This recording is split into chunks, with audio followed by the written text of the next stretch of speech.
اعوذ باللہ من الشیطان الرجیم بسم اللہ الرحمن الرحیم۔ آج کی اس ویڈیو میں ہم لوگ سورہ فاتحہ کی آیت نمبر 3 الرحمن الرحیم کی تفسیر اور تشریح اور ترجمہ دیکھیں گے۔ ترجمہ ہے بہت مہربان نہایت رحم کرنے والا ہے۔ اب ہم لوگ تفسیر کی طرف چلتے ہیں۔ انسان کا خاصہ ہے کہ جب کوئی چیز اس کی نگاہ میں بہت زیادہ ہوتی ہے تو وہ مبالغہ کے صیغوں میں اس کو بیان کرتا ہے، اور اگر ایک مبالغہ کا لفظ بول کر وہ محسوس کرتا ہے کہ اس شے کی فراوانی کا حق ادا نہیں ہوا تو پھر وہ اسی معنی کا ایک اور لفظ بولتا ہے تاکہ وہ کمی پوری ہو جائے جو اس کے نزدیک مبالغہ میں رہ گئی ہے۔ اللہ کی تعریف میں رحمان کا لفظ استعمال کرنے کے بعد پھر رحیم کا اضافہ کرنے میں بھی یہی نقطہ پوشیدہ ہے۔ رحمان عربی زبان میں بڑے مبالغہ کا صیغہ ہے، لیکن خدا کی رحمت اور مہربانی اپنی مخلوق پر اتنی زیادہ ہے، اس قدر وسیع ہے، ایسی بے حد و حساب ہے کہ اس کے بیان میں بڑے سے بڑا مبالغہ کا لفظ بول کر بھی جی نہیں بھرتا۔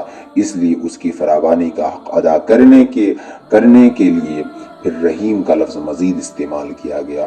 اس کی مثال ایسی ہے جیسے ہم کسی شخص کی فیاضی کے بیان میں سخی کا لفظ بول کر جب تشنگی محسوس کرتے ہیں تو اس پر داتا کا اضافہ کرتے ہیں۔ رنگ کی تعریف میں جب گورے کو کافی نہیں پاتے تو اس پر چٹے کا لفظ اور بڑھا دیتے ہیں۔ رحمان فعلان کے وزن پر مبالغہ کا صیغہ ہے، چنانچہ اس کے اندر مبالغہ کی کیفیت ہے، یعنی انتہائی رحم کرنے والا، اس لیے کہ عرب جو اس وزن پر کوئی لفظ لاتے ہیں تو معلوم ہوتا ہے کہ اس میں نہایت شدت ہے۔ مثلا غضبان، غصہ میں لال بھبوکا شخص۔ سورۃ الاعراف میں حضرت موسیٰ علیہ السلام کے لیے الفاظ آئے ہیں غضبان اسفا، غصہ اور رنج میں بھرا ہوا۔ عرب کہے گا انا عطشان، میں پیاس سے مرا جا رہا ہوں، انا جوعان، میں بھوک سے مرا جا رہا ہوں۔ تو رحمان وہ ہستی ہے جس کی رحمت ٹھاٹے مارتے ہوئے سمندر کے مانند ہے، اور رحیم فعیل کے وزن پر صفت مشبہ ہے۔ جب کوئی صفت کسی کی ذات میں مستقل اور دائم ہو جائے تو وہ فعیل کے وزن پر آتی ہے۔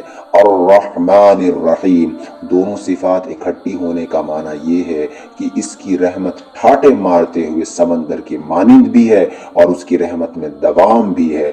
وہ ایک دریا کی طرح مستقل رواں دواں ہے۔ اللہ تعالیٰ کی رحمت کی یہ دونوں شانیں بیک وقت موجود ہے۔ ہم اس کا کچھ اندازہ ایک مثال سے کر سکتے ہیں۔ فرض کیجئے کہیں کوئی ایک ایکسیڈنٹ ہوا ہو اور وہاں آپ دیکھیں کہ کوئی خاتون بیچاری مر گئی ہے اور اس کا دودھ پیتا بچہ اس کی چھاتی کے ساتھ چمٹا ہوا ہے۔